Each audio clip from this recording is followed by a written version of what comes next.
Basis Wondokarman. Salah satu korban G30 SPKI yang hidup pada saat saya dibawa ke lubang buaya malam itu.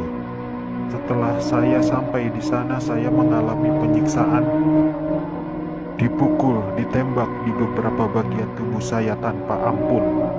Sama seperti halnya Jenderal Yani, saya menolak keras dibentuknya angkatan kelima oleh PKI itu. Juga karena saya menolak menekan adanya Dewan Jenderal. Karena itu semua fitnah kejam dari mereka-mereka itu. Saya Maijen TNI Anumerta R. Suprapto. Awal masa pendudukan Jepang, saya pernah dipenjarakan oleh tentara Dai Nippon ketika saya masih menjadi siswa Akademi Militer di Bandung. Setelah proklamasi, saya ikut berjuang melawan tentara Dai Nippon. Dalam operasi itulah saya berkali-kali selamat dari kepungan tentara Dai Nippon.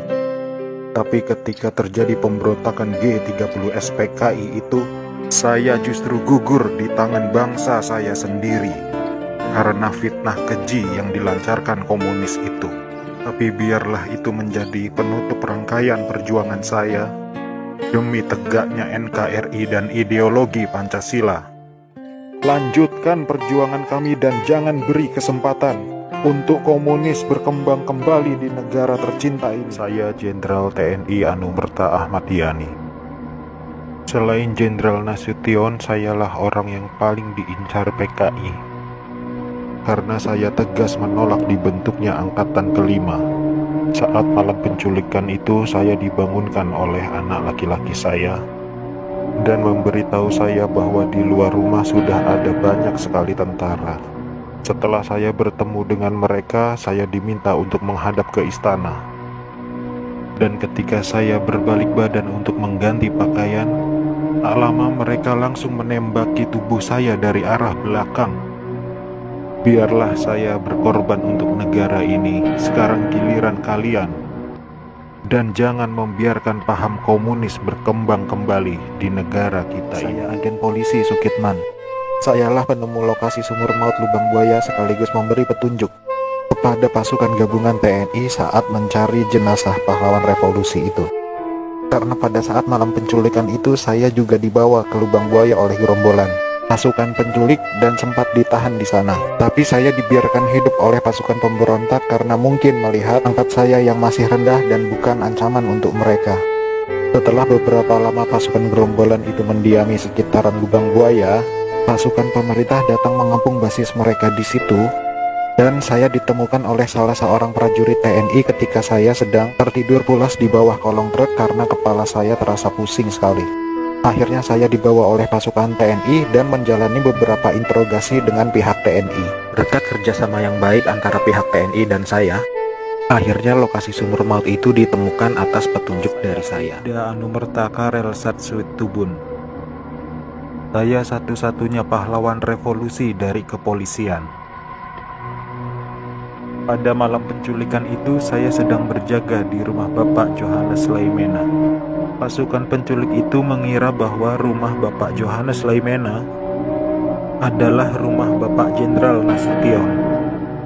Dan saat itu saya sedang bertugas jaga di rumah Bapak Johannes Laimena. Dengan brutalnya para pasukan itu langsung merangsek masuk ke rumah Bapak Johannes. Saya yang mendengar keributan itu segera mengambil senjata saya, dan pasukan penculik itu tanpa ampun langsung menembaki tubuh saya. Harapan saya agar generasi penerus bangsa tetap memegang teguh ideologi Pancasila demi NKRI. Ade mau cerita waktu malam penculikan itu. Waktu malam itu Ade lagi tidur sama papa mama. Terus tiba-tiba mama nutup pintu kamar karena ada tentara yang mau masuk. Terus tiba-tiba Dede udah digendong sama bibi. Dan Dede lihat mama nganterin papa ke arah belakang. Saat itu juga Ade ngedengar suara tembakan kenceng banget. Dan ternyata Ade kena tembakan dari senjata tentara itu. Ade waktu itu sempat bilang, "Ade salah apa, Pak?" Setelah kejadian itu, Ade sempat dirawat 5 hari di rumah sakit. Nyawa adek diambil sama tentara-tentara yang datang ke rumah papa itu. Dek cuma berharap kejadian itu tidak terulang lagi. Saya Kapten Anumerta Pierre Andries Tendean. Saat operasi Dwi Kora, saya mendapat tugas sebagai intel. Setelah operasi itu selesai, saya dipanggil untuk bertugas sebagai ajudan Jenderal Nasution. Saat terjadi pemberontakan G30 SPKI itu, dan saat pasukan penculik mengepung kamar saya, dan mereka bertanya pada saya, "Di mana Nasution?" Dan saya menjawab, "Saya ajudan Nasution." Saya tetap dibawa ke lubang buaya karena yang terdengar oleh mereka, saya menjawab, "Saya Nasution," maka dari itu saya dibawa. Tapi saya ikhlas karena saya memang rela berkorban untuk negara. Irjen TNI Anumerta MT Haryono. Malam itu pasukan Cakrabirawa datang ke rumah saya dan meminta saya agar segera menghadap Presiden Soekarno di istana. Tapi karena kecurigaan istri saya, begitu pula dengan saya, lalu istri saya mengatakan pada pasukan agar kembali pada pukul 8. Tapi permintaan istri saya itu ditolak oleh para pasukan pemberontak. Maka dengan segera saya mematikan lampu kamar dan menyuruh istri saya pindah ke kamar sebelah, dan saya menunggu penyerang pertama masuk ke kamar saya. Saat penyerang pertama masuk, saya berusaha merampas senjata yang dipegangnya, tapi saya tertembak oleh penyerang itu. Lalu jasad saya diseretnya keluar melalui pekarangan rumah dan dimasukkan dalam truk yang sudah menunggu di luar rumah untuk dibawa ke lubang buaya dan dimasukkan ke sumur maut itu bersama rekan-rekan saya. Saya Maijen TNI Anumerta DI Panjaitan. Saya menjadi target operasi G30 SPKI karena keberhasilan saya dalam menggagalkan penyelundupan senjata dari RRC untuk PKI guna mempersenjatai buruh dan tani. Pada malam penculikan itu, saya gugur ketika saya sedang memanjatkan doa. Pasukan laknat itu menembaki tubuh saya beberapa kali, dan tubuh saya dibawanya ke lubang buaya untuk dimasukkan ke sumur maut itu. Tapi saya rela berkorban untuk negara dan membela ideologi Pancasila. Salam cinta saya untuk negara tercinta ini dan untuk anak istriku serta keturunanku. Semoga Tuhan selalu memberkati. Saya Maijen TNI Anumerta Sutoyo Siswomi Harjo.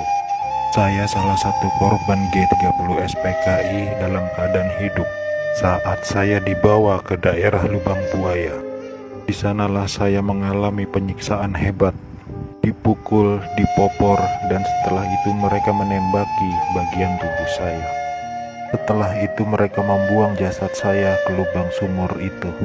Mereka itu memaksakan kehendak mereka dengan memfitnah kami dengan adanya Dewan Jenderal yang akan memberontak kepada pemerintah. Kami ini prajurit TNI, sudah disumpah untuk setia kepada negara, maka tak perlu diragukan lagi kesetiaan kami kepada pemerintah dan NKRI. Komunis-komunis itulah pemberontak yang sebenarnya.